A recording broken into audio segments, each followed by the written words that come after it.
One of the strangest things about January the 6th for a lot of Americans was how many people in the pro-Trump crowd advertised their religious faith. And amid the violence, you could see people in skull masks carrying Bibles, flags that read, "Jesus is my savior, Trump is my president." Some people literally carried crosses to the Capitol and led prayer groups on that day. What led so many faithful Christians to see a profane, self-absorbed, twice-divorced reality TV star as a divinely inspired leader is an important question. The religious right has been around for a long time, but this kind of political expression of religion, one not separate from but intimately connected to government, has grown increasingly common lately. We need to be the party of nationalism, and I'm a Christian and I say it proudly. We should be Christian nationalists. As long as we are confident and united, the tyrants we are fighting do not stand a chance, because we are Americans and Americans kneel to God and God alone. The church is supposed to direct the government. The government is not supposed to direct the church. That is not how our founding fathers intended it. And I'm tired of this separation of church and state junk. Wow, that's pretty intense. And did you catch that one phrase, a party of Christian nationalists? But what exactly is Christian nationalism? According to Christianity Today, it is a mass movement that believes the American nation is defined by being Christian and the government should keep it that way. But which Christianity are Christian nationalists actually talking about? It's not the love thy neighbor kind. After all, many scholars like Kelly J. Baker argue that the most dedicated Christian nationalists in America a century ago were the members of the Ku Klux Klan, who also marched on Congress in hopes of reclaiming the country for their white Christian vision. In fact, the preacher who launched the Christian nationalist crusade back in the 1940s, Gerald L.K. Smith, was a conspiracy-spouting anti-Semite. He also founded the pro-Nazi America First Party and challenged FDR in the 1944 election, claiming the president had Jewish ancestry. Now, with a pedigree like that, you'd think politicians today would shy away from the term and all it entails. But they're not. Led by Donald Trump, who made MAGA believers out of many on the evangelical right, more politicians are publicly embracing a kind of muscular and mainly white Christianity that is defined by its politics. Some of these faithful are even building patriot churches where parishioners pray that, quote, communism and socialism and transgenderism and homosexuality and abortion will not have their way in this land. And they're getting elevated in Republican politics, like Doug Mastriano, the GOP nominee for Pennsylvania governor, a 2020 election denier who participated in a series of Christian marches in Washington in the lead up to January the 6th. Now, Mastriano is taking heat for his close relationship with Andrew Torba, the CEO of the right-wing social media site Gab, who this week renewed his calls for an exclusively Christian nationalist conservative movement. So, no, we don't want people who are atheists. We don't want people who are Jewish. This is an explicitly Christian movement because this is an explicitly Christian country. Now, we're not saying that we're going to deport all these people or whatever. You're free to stay here, right? You're not going to be forced to convert or anything like this, but you're going to enjoy the fruits of living in a Christian society under Christian laws. The fruits of a Christian society, a very particular kind of Christian society. What could those fruits be? Roe versus Wade is already gone. We're already seeing LGBTQ content banned from schools, most notably Florida's so-called Don't Say Gay law. So what do Christian nationalists really stand for? And where is this movement headed to next? Joining me now is Amanda Tyler, Executive Director of the Baptist Joint Committee for Religious Liberty and lead organizer of Christians Against Christian Nationalism, which launched 3 years ago. It's great to have you with us. Thank you so much for making time for us. And I think, for most people, if someone tells you they're a Christian nationalist, you figure they love Jesus and they love America, and you might not imagine that it could be someone who would violently invade the United States Capitol to interrupt the certification of an election. And yet here is where we are. How did we get to this point? Well, thank you for having me, Eamon, and thanks for covering this incredibly important topic. You know, Christian nationalism is a political ideology and a cultural framework that tries to merge identities of Americans and Christians. And it has been around for a long time. It is a pervasive and deeply embedded ideology that's been around in our democracy for at least 200 years. But you're right that it is becoming a bigger problem because it is increasingly violent and extreme. And what is new, as you know, we launched Christians Against Christian Nationalism 3 years ago today.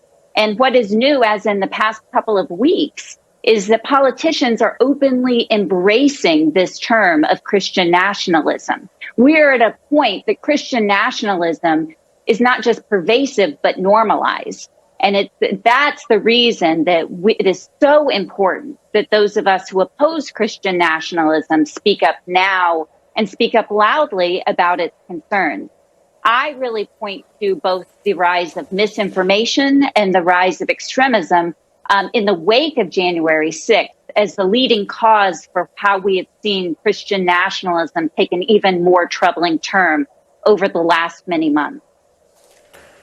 One of the possible reasons, Amanda, for the resurgence of Christian nationalism is that Republicans have been telling Americans for years that Christians have it especially hard in America today.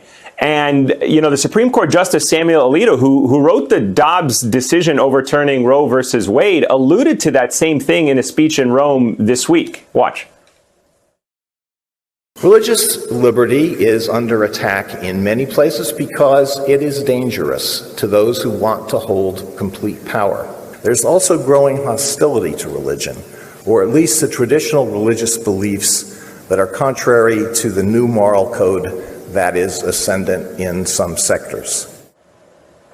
That's Samuel Alito, who overturned Roe and who is one of 8 Christian justices on the 9-person Supreme Court, complaining about hostility to traditional religious beliefs. I find that a little bit ironic, isn't it? Oh, I think ironic. I think false is also another term for it. Justice Alito and others have talked about this victimization of Christianity, and nothing could be farther from the truth. In truth, we have religious freedom in this country by making sure that the government stays neutral when it comes to religion. And for that reason, when Justice Alito and others talk about religious liberty, they're talking about something very different.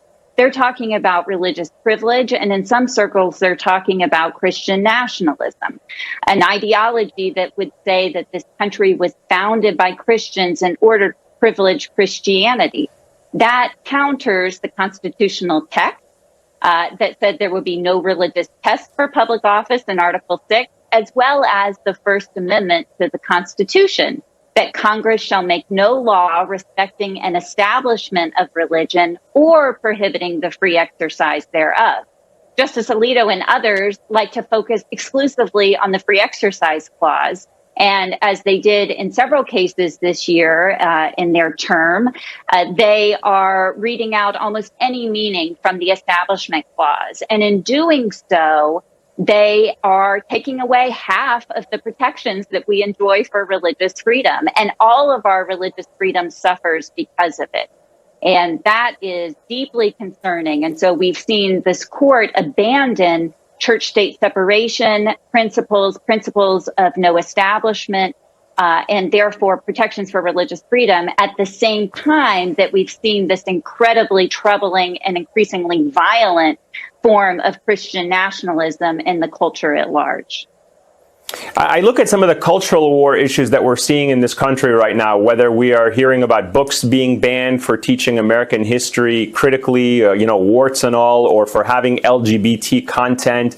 How much of that is grounded in Christian nationalism, this idea that America is somehow divinely ordained? I mean, do these people really believe that the U.S. can do no wrong, and if it does, it is the fault of non-Christians who are in this country, and that they're getting in the way of Christians from running this country successfully? Well, I think that Christian nationalism is certainly at play here, just like racism is at play. Christian nationalism operates a lot like racism. It's so embedded in the culture of the United States that we cannot divorce ourselves from it. That's why I don't label certain people as Christian nationalists. Instead, I talk about Christian nationalism as an ideology that impacts us all. And so in order to get at the root causes of some of these culture wars and this war against education and information and truth, we have to understand Christian nationalism. We have to learn to spot it in our culture.